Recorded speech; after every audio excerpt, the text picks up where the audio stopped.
दीनानगर हमले में शामिल तीनों आतंकियों को मार दिया गया और पठानकोट की तरफ जा रही रेलवे ट्रैक पर लगे बमों को भी हटा दिया गया।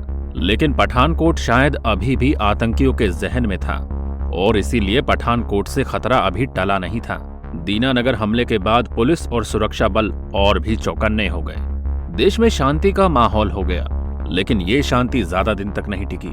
जब हमारे सुरक्षा बल थोड़े से ढीले पड़े, तब आतंकियों ने फिर से घात लगा दिया। 30 दिसंबर 2015 दीनानगर हमले के लगभग 5 महीने बाद ठीक उसी जगह यानी भारत पाकिस्तान सीमा गुरदासपुर से 5 आतंकी रात के अंधेरे में भारतीय सीमा में घुस जाते हैं और लगभग 2 दिन तक गायब हो जाते हैं। कहां जाते हैं, किसके पास जाते हैं, किसी को कुछ नहीं पता। और 1 जनवरी 2016 रात के 11:30 पर वो 5 आतंकी एक इनोवा कार को रोकते हैं और उसके ड्राइवर को मारकर कार लेकर भाग जाते हैं। थोड़ी दूर जाने के बाद उनकी इनोवा कार खराब हो जाती है। लेकिन उसी समय गुरदासपुर के एसपी महेंद्र सिंह अपने दोस्त राजेश वर्मा और अपने कुक के साथ अपनी कार में बैठकर घर जा रहे होते हैं।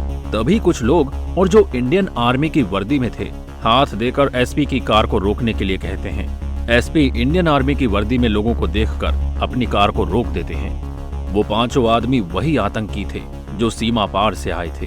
उन 5 ने अपने AK-47 राइफल से गाड़ी में बैठे एसपी और उनके लोगों को डराकर उनके हाथ पैर बांध दिए और उन्हें पीछे वाली सीट पर बिठाकर कार लेके वहां से निकल जाते हैं। इस बार उनका टारगेट था पठानकोट का एयरफोर्स स्टेशन, जहां पर थी रूस से खरीदी हुई फाइटर प्लेन MiG-21, जिसने 71 के युद्ध में पाकिस्तान की नींद उड़ा दी थी।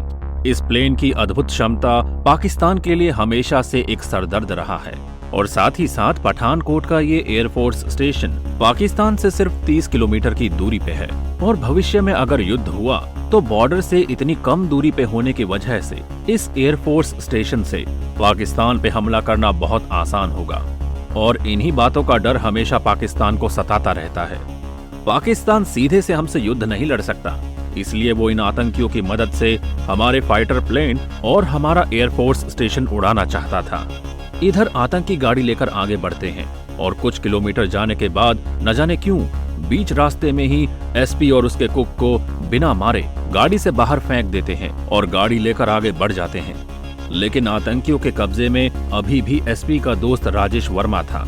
आतंकियों ने एसपी की जाइलो जैसी एडवांस कार पहली बार चलाई थी, इसलिए उन्हें इसका सिस्टम पता नहीं था। कुछ किलोमीटर चलने के बाद आतंकियों ने गलती से गाड़ी में लगा पुलिस का हूटर ऑन कर दिया। हूटर बजने से आतंकी घबरा गए और उसमें से एक ने एसपी के दोस्त से पूछा कि ये कार किसकी है, तो उसके दोस्त ने जवाब दिया ये कार एक बड़े police officer SP Salwinder Singh की है। पुलिस का नाम सुनते ही आतंकी घबरा गए। उन्हें लगा कि अगर एसपी जिंदा बच गया तो उनका मिशन फेल हो सकता है। आतंकियों ने गाड़ी को वहीं मोड़ा और वापस वहां आए जहां एसपी और उनके कुक को फेंका था।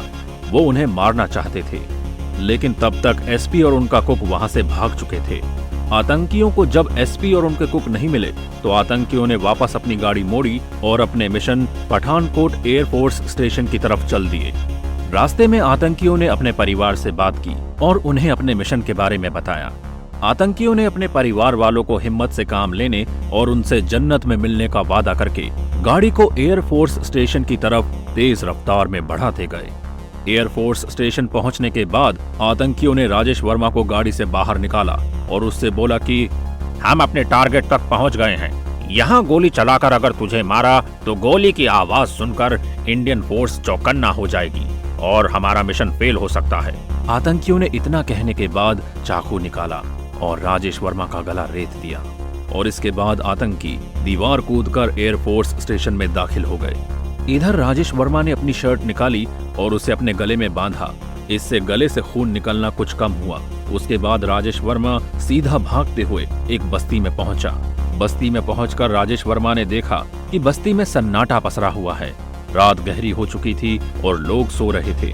राजेश वर्मा ने मदद के लिए लोगों का दरवाजा खटखटाया। लोग राजेश वर्मा को इस हाल में देखकर डर रहे थे और दरवाजा बंद कर ले रहे थे। लेकिन कुछ लोगों की मदद से राजेश वर्मा हॉस्पिटल तक पहुंचा और वहां उसकी जान बचाई गई। इधर एयरफोर्स स्टेशन के अंदर पहुंचकर आतंकियों ने ड्यूटी कर रहे 2 DSS के जवानों को छुपकर गोलियों से शहीद कर दिया। गोलियों की आवाज सुनकर आर्मी और गरुड़ कमांडो के जवान चौकन्ना हो गए।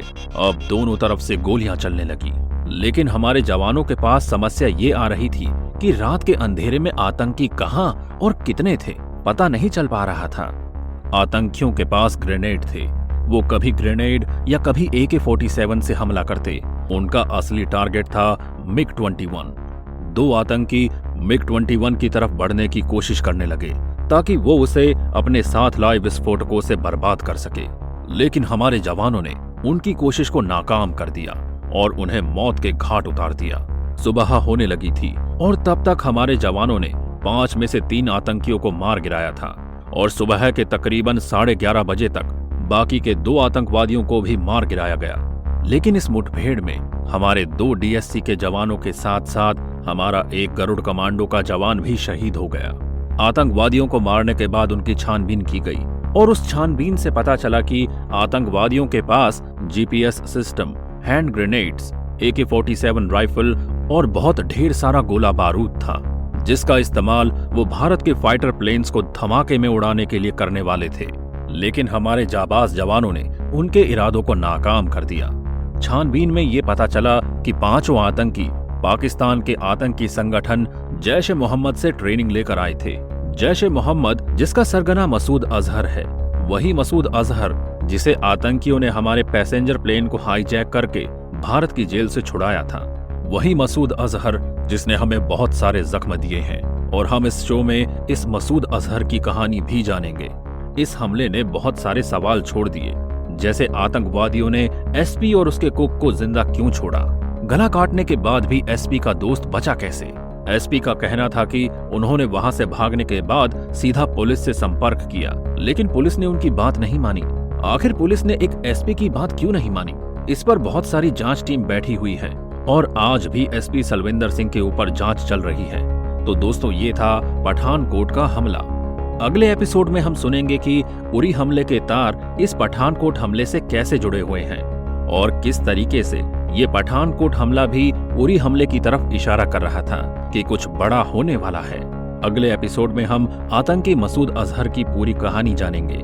किस तरह से आतंकियों ने उसे हमारी जेल से बाहर निकाला, किस तरीके से उसने आतंकी संगठन जैश-ए-मोहम्मद को बनाया और कैसे पाकिस्तान और दूसरे देशों ने उसकी मदद की, इसके बारे में भी बात करेंगे।